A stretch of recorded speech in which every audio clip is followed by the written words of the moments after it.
While on a mountain trail, my son and daughter-in-law suddenly shoved my husband and me over the edge. Lying there bleeding, my husband whispered, "This isn't just a story.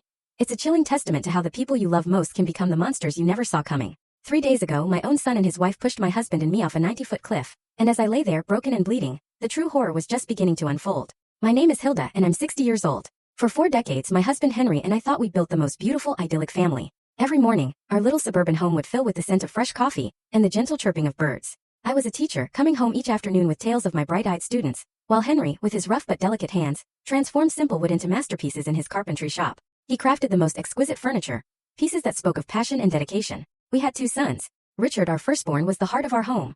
Always laughing, always ready to lend a hand to his father, always shielding me from worries. Damien, 5 years younger, was more reserved, quieter. But I loved them both with every fiber of my being. As a mother, you don't play favorites, or so I believed. Sundays were sacred.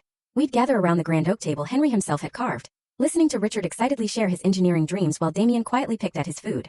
Life was simple, yes, but it was incredibly beautiful. Henry and I would take long walks around our small town every evening, talking about our dreams for the future, watching our grandchildren growing old together in that very house. I never imagined those peaceful strolls were somehow training for the terrifying walk that almost cost us everything. On weekends, our house buzzed with life. My sisters Harriet and Irene would bring their families, and the air would hum with laughter, children's footsteps, women sharing recipes, and men tinkering in the yard. Henry was my rock, my perfect partner. 40 years of marriage, and he still brought me wildflowers he'd picked on his way to work. We were a team, an unbreakable unit. Or so I fiercely believed. We'd sit on the porch at night, under a canopy of stars, planning our retirement adventures, traveling, seeing the ocean, maybe building a smaller home once the boys started their own families. But perfect happiness, I would discover years later, is often just a fragile veil hiding the deepest, most unspeakable tragedies. When Richard turned 20, a dark cloud began to settle over our family.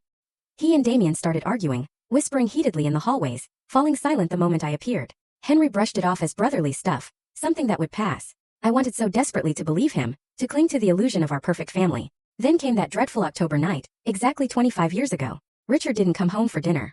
We waited hour after agonizing hour until 1 a.m. Damien stayed locked in his room, supposedly studying, but I saw something unsettling in his eyes whenever I asked about Richard. Henry went out with the neighbors, searching every familiar haunt, every trail, every corner of town. At dawn they found him. Richard's body at the bottom of the river gorge. The police called it an accident. He'd stumbled in the dark. I never questioned it. I couldn't bear to imagine a truth more horrible. Full story on the channel. Link below. Click now and watch what happened next.